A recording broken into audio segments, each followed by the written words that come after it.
This week on Perspective, dealing with the dragon, talking trade with China, the transaction on human rights.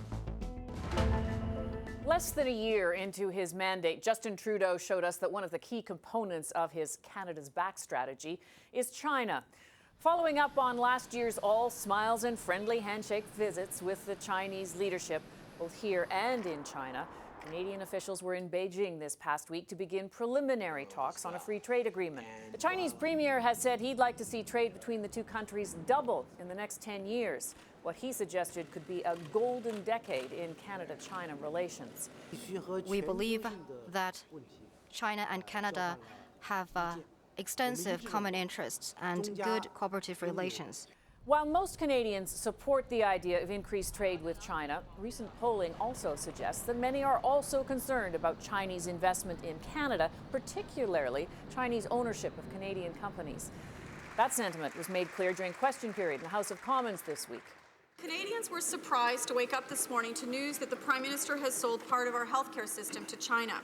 He has approved the sale of one of British Columbia's largest seniors' homes operators to a Chinese company. We have a policy that allows us to draw in global investment to create jobs and opportunities for Canadians. The relationship with China, of course, is not just about trade. It's also about security, climate change, and disturbing human rights abuses.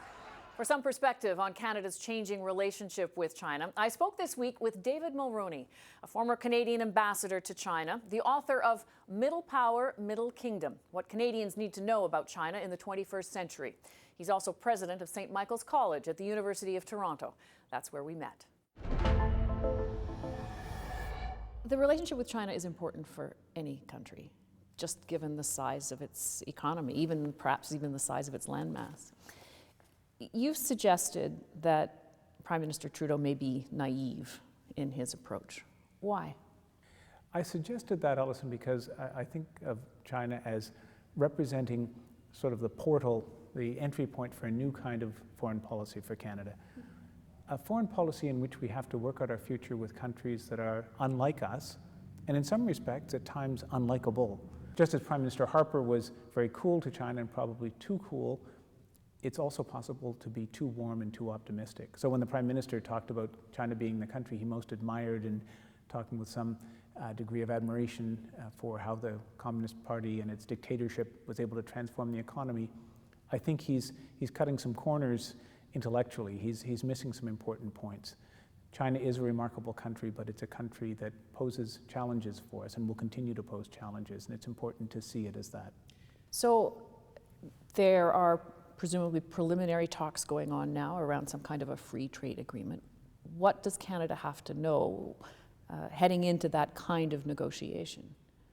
Well, the first thing to remember is that, and Canadians need to remember this, is that while China is not as important to us as the United States is economically, and may never be that important, it is far more important than everybody else. It's this significant second place. So we have real commercial interest there, and Canadian prosperity is increasingly tied to having a smart and productive relationship with China. If we're going to continue to see our economy grow, we need to be doing business with with the world's second largest economy, and one that is growing faster than just about anybody else. So our traditional interests are in areas like agriculture and minerals and forest products. That will continue, but increasingly we'll be looking at the added value in those dimensions. So forest products and building materials, agricultural products, but new processed foods. We've got to be clear about where our interests are, and we've also got to be thoughtful about what China wants. Increasingly, China wants to sell us food products. China wants to get into the Canadian market in new areas, in areas we may not have thought about them as occupying in the past. So in a free trade agreement, in a free trade negotiation, you've got to be good at getting your point across, but you've got to listen very carefully. Is listening to the Chinese different than listening to people negotiating trade in other countries? Well, I'd say with the Chinese, first of all, they're among the world's best negotiators. They sort of invented that art. So you have to be. They've been doing it for thousands of years. They've been doing it for thousands of years, and you have to bring your A game. And the other thing about the Chinese, and again, I want to sort of avoid stereotypes, but there is a consistent Chinese approach, is we feel as Canadians that we're good if we've thought 2 steps in advance, so that we've thought about what we want and we've thought about the counter. The Chinese have generally thought 5 or 6 steps in advance, and that's very difficult for us. Generally, a Canadian negotiating position is put together involving the federal government and the provinces and maybe the private sector, and we can hold it together over 1 or 2 passes of a negotiation, but it gets a little shaky and tenuous by the time you're into the 3rd and 4th stages. So it can be very formidable to negotiate against a team China that is absolutely in lockstep every inch of the process in terms of what they want and what they seek. Their level of preparation and determination is formidable. You would have experienced this firsthand. How do you bring the whole issue of human rights into that conversation about trade? I've heard it from Canadians who say, you're unrealistic if you want to raise human rights with China. It's really an example of our sort of conceit, our Western conceit. It's a failure to appreciate a Chinese perspective, and I'd say that's not at all true. I think if you aspire to a mature relationship with another country, of course you want to talk about values and human rights. We talk about that in some respect with all of our partners. So I think it's important to see that broader dimension, that if we, for example, in a commercial negotiation, you assume that the rule of law applies when you're talking about the interrelationship between companies. How can you restrict that to the commercial sphere? Surely the rule of law also applies when it comes to how human beings are treated. So you need to see rule of law as being something that is comprehensive and all of a piece. The other thing that I think is really important, Alison, and I experienced this, I was a public servant and nonpartisan, but one of the problems I think the Conservatives had in their China relationship was they were always very nervously watching Canadian public opinion.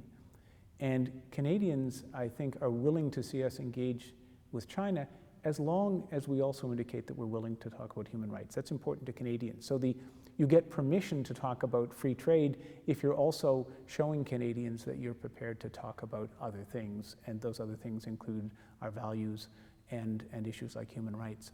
The final thing I'd add is this is not just an entirely altruistic exercise.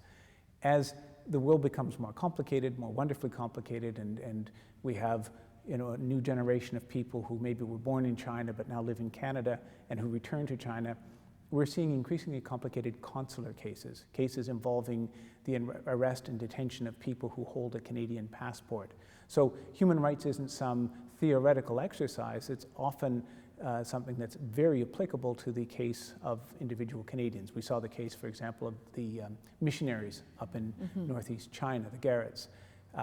There are other examples of Canadians who have been imprisoned in ways that cut across our larger concerns about the rule of law. So any relationship with China involves discussions of this nature. The other piece that's on the table is security. There's been a lot of talk recently about Russian hacking in the United States. We know that the Chinese have hacked government agencies here in Canada as well.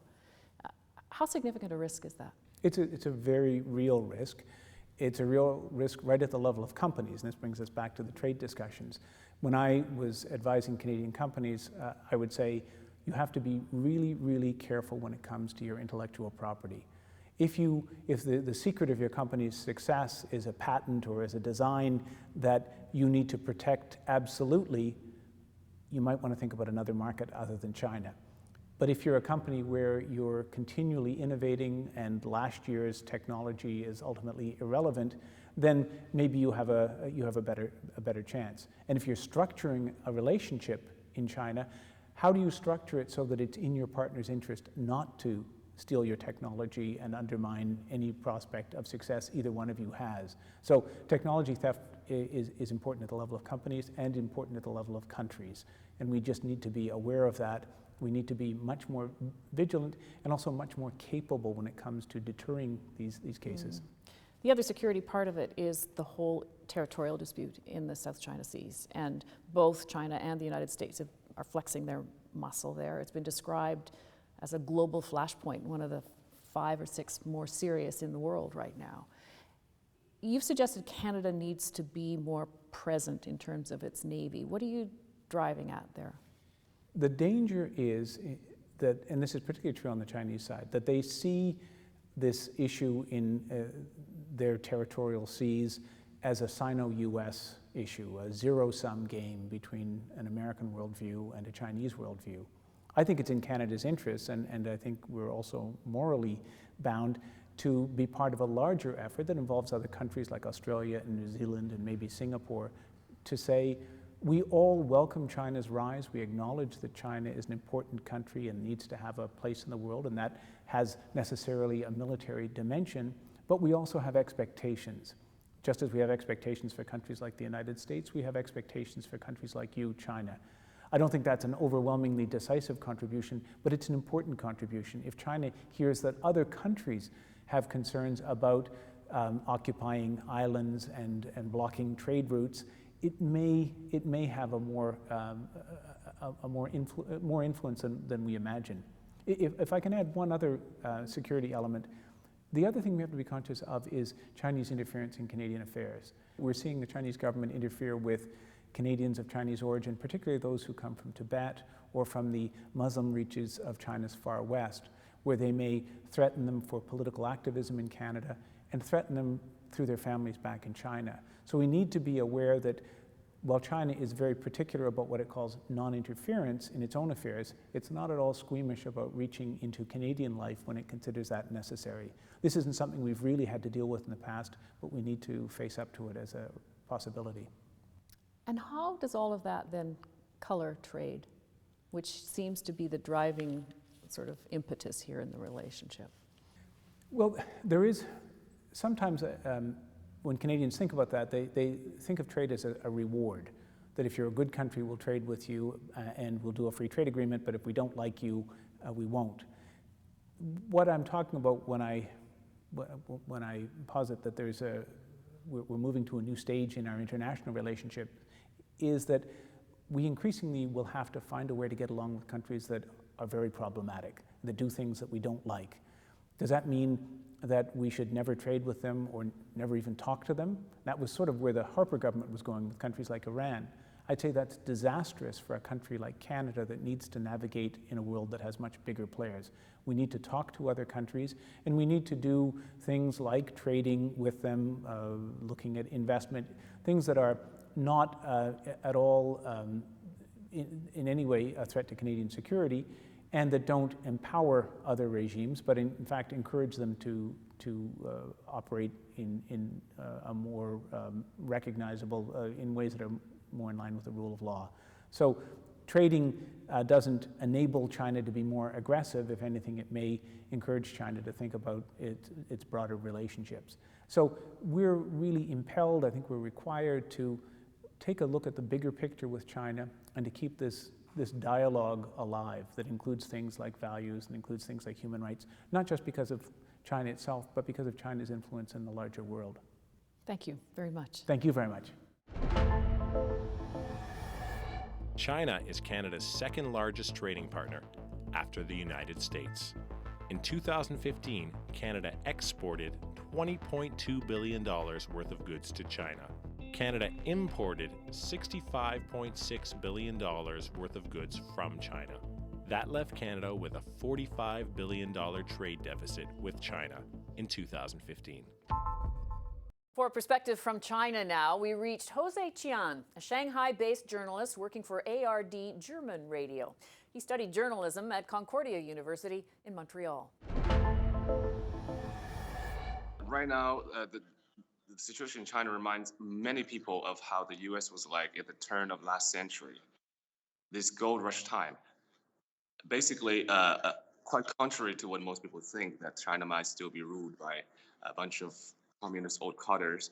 What's really happening here is that most young people have absolutely no patience to rush towards success. And in this case, success means absolute money success. So all these 22-year-old graduates basically only want one thing if you ask them at the graduation ceremony, which is to work for a proper company, which is most likely startup or international corporation for 1 year, and then they're going to just go open their own companies. And by the age of 25, they all want to be millionaires.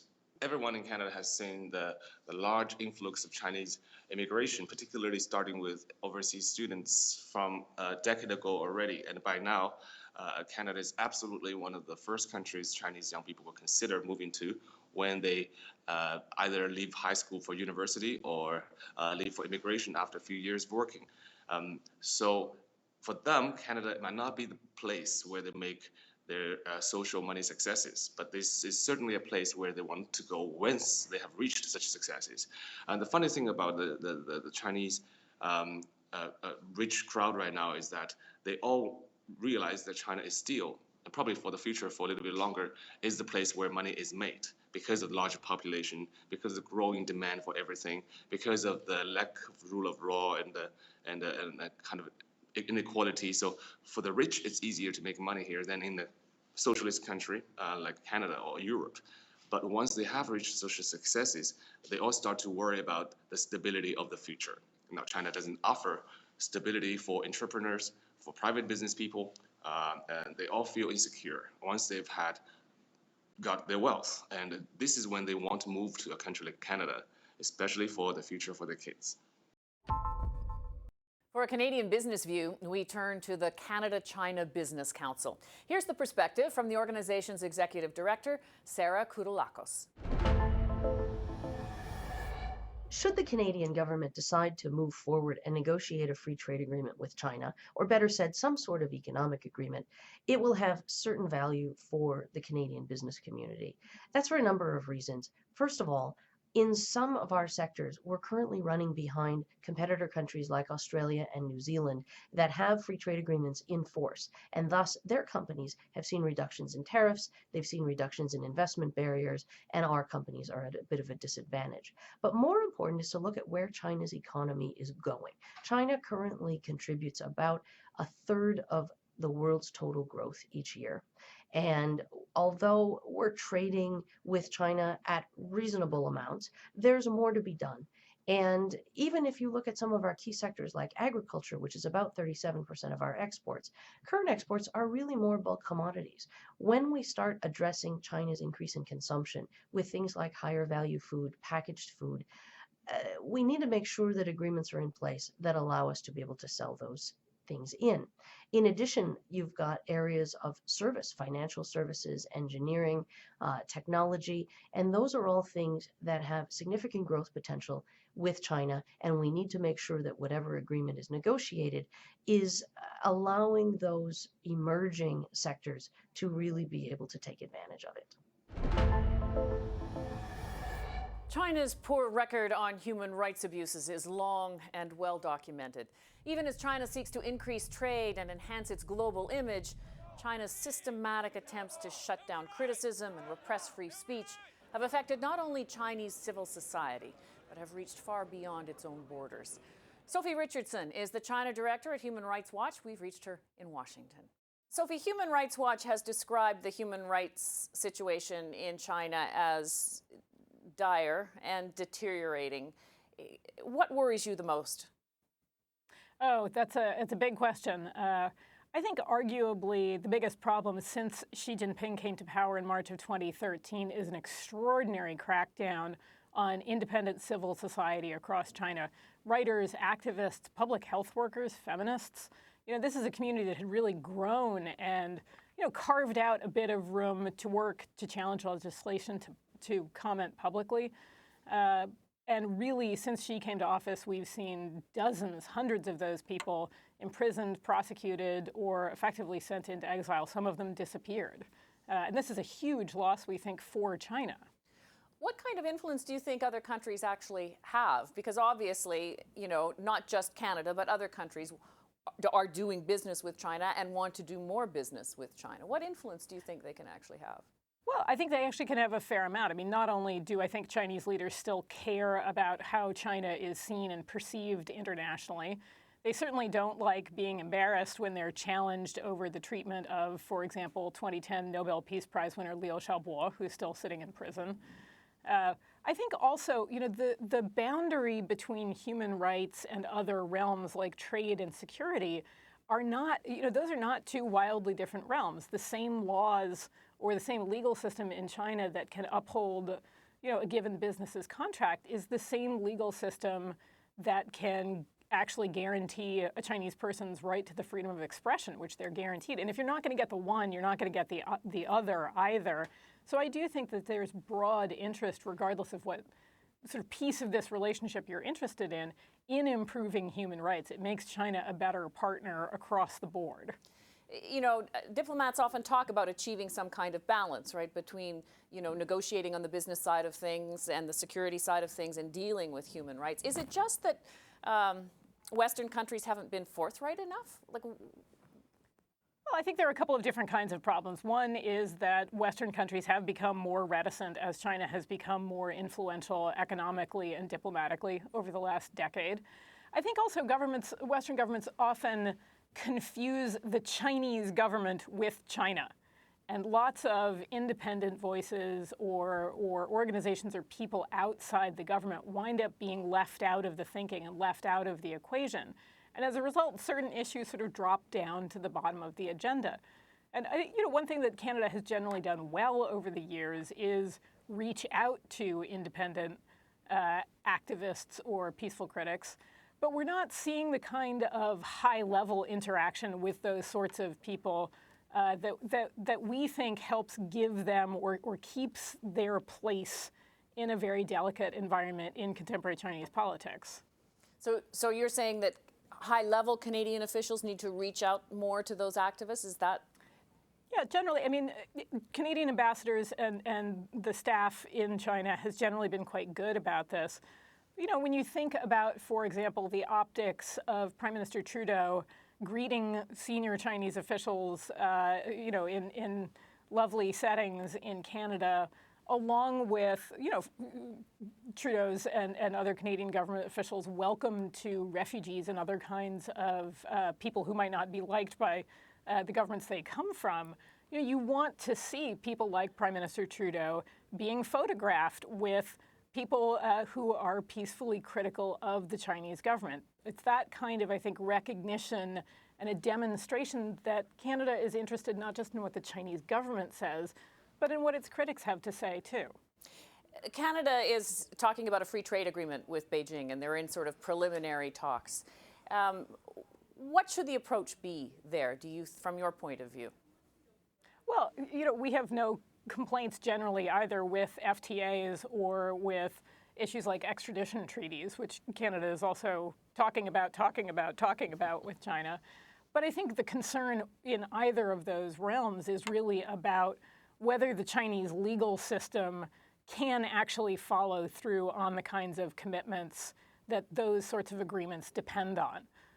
The Chinese political system, the Chinese legal system is deeply politicized. It is heavily influenced by the Chinese Communist Party, and whether it really can be an independent arbiter of whatever agreements are reached, I think is a very open question. To what extent do you think human rights are holding China back? I think it will be very difficult for China to see through this extraordinary social, economic, environmental transition absent meaningful human rights protections. It's hard to imagine how the economy continues to grow or how China integrates into the rest of the world when people are still not even able to air their political views without fear of persecution. It's hard to see how China is a responsible player domestically and internationally on things like public health or the environment, when the people who are blowing the whistle on, local toxic spills or public health crises like SARS, aren't allowed to report those things publicly, and they wind up being the ones who are sent to jail. I think the lack of rights protections really hampers China's development across quite a few different kinds of issues. Thank you very much for your expertise on this. Thank you. China ranks the 24th worst country in the world for freedom, according to Freedom House. China ranks below countries such as Iran, the Congo, and Afghanistan for freedom. China is considered not free because of the lack of political and civil liberties. Canada is ranked free with a score of 99 out of 100, while China's freedom score is just 15 out of 100. every level of government, they have the policy to control the press. Psychologically, you feel that as a haunting something around you. So when you open your mouth and speak, and especially in front of a microphone and a camera, you're always self-disciplined before your word putting into air. It's a freelance for a newspapers. I got some problem because I did something and the background voice, the invisible voice, don't feel happy. Even the newspaper will close, and the editor get fired. The first generation immigrants, they have solid family relationships back. So if you do something wrong, you still get punished, not on you yourself, your families. That's our program for this week. We'd like to hear from you, your perspective. This week, we heard from Peter Fillmore in Halifax, who had some comments on our discussion last week about NATO. He wrote, NATO is perceived as a threat in Russia, and it's not hard to see why. NATO's policy of expanding right up to Russia's borders. Russia has no choice but to respond, and the annexation of Crimea is part of that response. What future moves Russia may make remain to be seen, but the fact is that NATO is now a danger to peace. What essential Canadian interest is being defended by stationing our troops in Latvia, he says? Does it justify the risk of being drawn into a war in Eastern Europe? Send us your thoughts about the program this week. What do you think about a free trade agreement with China, for example? You can reach us on Facebook and Twitter or by email at perspective@cpac.ca. I hope you'll join us again next week. From all of us at CPAC, thanks for watching. I'm Alison Smith.